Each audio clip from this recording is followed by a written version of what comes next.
My name's Duddy, Settle Builds and stuff. Today I want to talk to you about a buffed exotic, the Sanguine Alchemy. This thing was already good, it's absolutely insane now, and I mean insane, I'm not joking you. We're going to be featuring weapons that pair nicely with it, like Whisper of the Worm, Hierarchy of Need, some other weapons like Cataclysmic, but solar weapons in a solar rift are going to get up to a 65% damage increase with this exotic chest piece. It's so good. It's got the brand new addition on there, marking enemies up as well, so we're going to break all that down. But Hierarchy of Needs is just an absolute jerk. It feels like a heavy weapon. Stay with me, I'll break it all down. Sanguine Alchemy. Blood magic is the exotic trait. While standing in any rift, damaging a target will mark it. You'll deal extra damage to mark targets and gain additional bonus damage with weapons that have a damage type matching your equipped. Super weapon final blows. While standing in any rift, pause the rift's cooldown, extending its duration. When you put a rift down, it gives you a 25% damage increase now.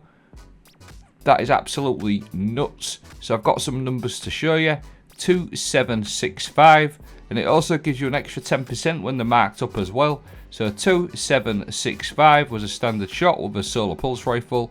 I'll put my rift down and you'll see I've got my ×4 solar weapon boost going all the way up to 3801.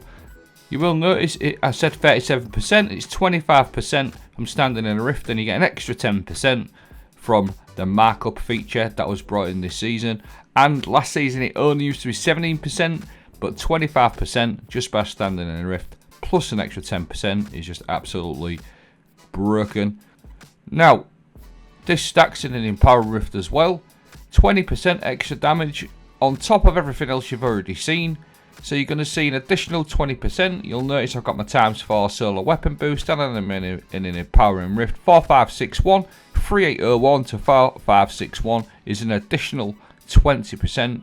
Which is just absolutely crazy. All you have to do is stand in a rift.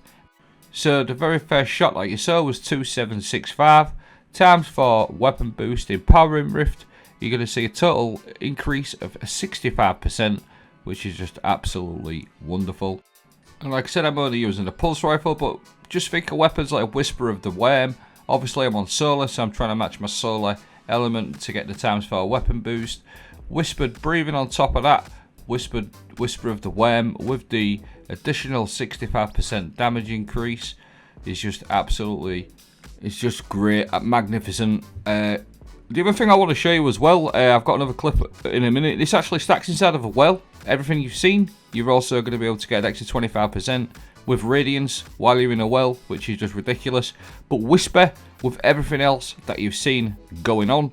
I actually use Whisper in this setup for the day 1 contest clear mode. This isn't that clip, but I did use it quite a lot, and just hitting this boss on normal version for 120k headshot ×4 weapon boost plus the radiant you get from well is crazy. Now weapons that really go off with this build is Hierarchy of Needs, guidance ring, precision hits for final blows, build guidance ring up, ring energy against opposing guardians, grant additional energy.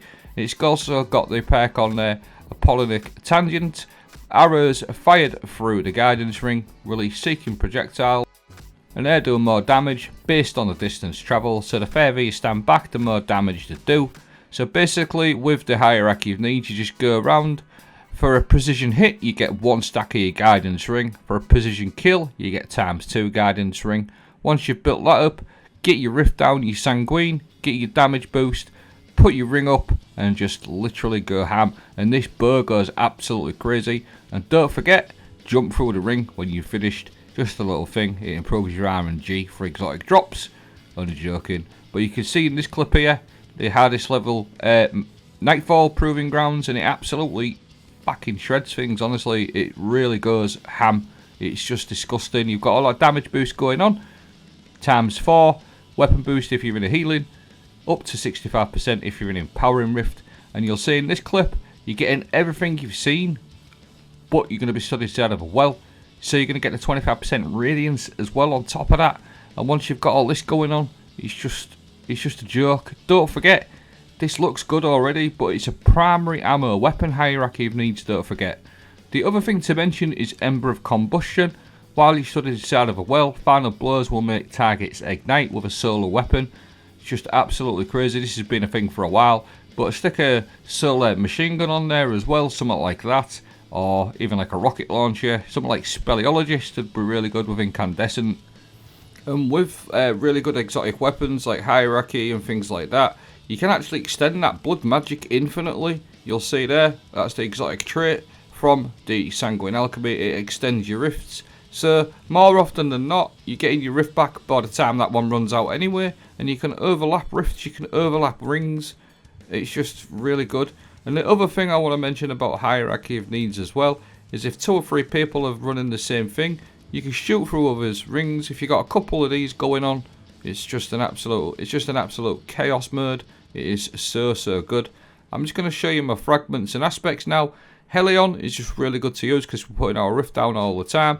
This will activate solar motors, that Scorch, we all know that one works. Touch of Flame, this enhances your grenades, firebolts and fusion grenades, but I like to run a healing grenade. I'll explain why. The healing grenade is quite important to this particular build, especially if you're going to run an empowering rift. A healing grenade with the Touch of Flame gives you a ×2 restoration, and it's really important, like I said, if you run that empowering rift. Now, fragments, Ember of Solace to make our radiant and restoration effects have an increased duration. Ember of Empyrean, solar weapon of ability final blows, extend the duration of restoration.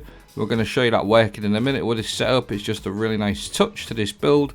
Ember of Combustion, which we've already touched on, while you stood inside your well, solar weapons, make things ignite. And then Ember of Singeing to get our class ability back via our Helion and melee for scorching targets, so you can get a nice boost to your grenade recharge rate.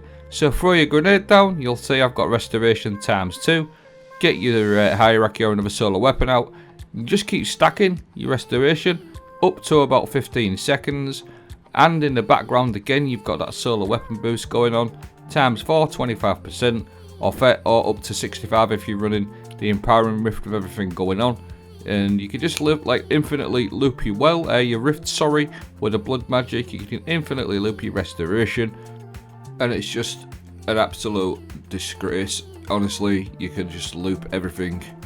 Infinite rings, infinite restoration, loads of damage. And it's perfect for modes like Onslaught, where you can just plug yourself down, get behind a barricade. Them rings on the guidance ring from the Hierarchy of Needs are really generous as well.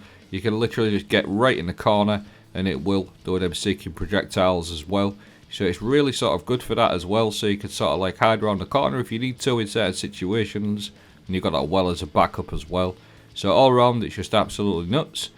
Cataclysmic is another one with bait and switch that also works well for DPS situations, getting an extra 30% on top of that. Another one is Icebreaker. I know it's not the best DPS weapon, but getting all that damage increase from the Sanguine Alchemy really helps the ignitions and things like that. Xenophage, I just want to throw this one up there. Now I know this is not the absolute most solid DPS option in the game, but I was actually using Xenophage and Cataclysmic for just testing it really. So if you've got somebody who was maybe new to doing this dungeon, the final boss, it's a very easy 5 to 6 million damage Xenophage. All you have to do is just put your well down close up, unload your Xenophage, and it's just a really easy, nice damage phase for somebody who's maybe learning the encounter. And with Cataclysmic, bait and switch, you can get up to 121k headshot. But that is the video. I'm going to leave a dim link. I'll also leave a build card from a friend over on Twitter, Mr. Slayer God. Let me know what you think of Sanguine. I'm aware things like Void ones are going to go really nicely as well with Child of the Old Gods. But the solo one with Hierarchy makes Hierarchy feel like a heavy weapon. Thanks for watching. Have a great day.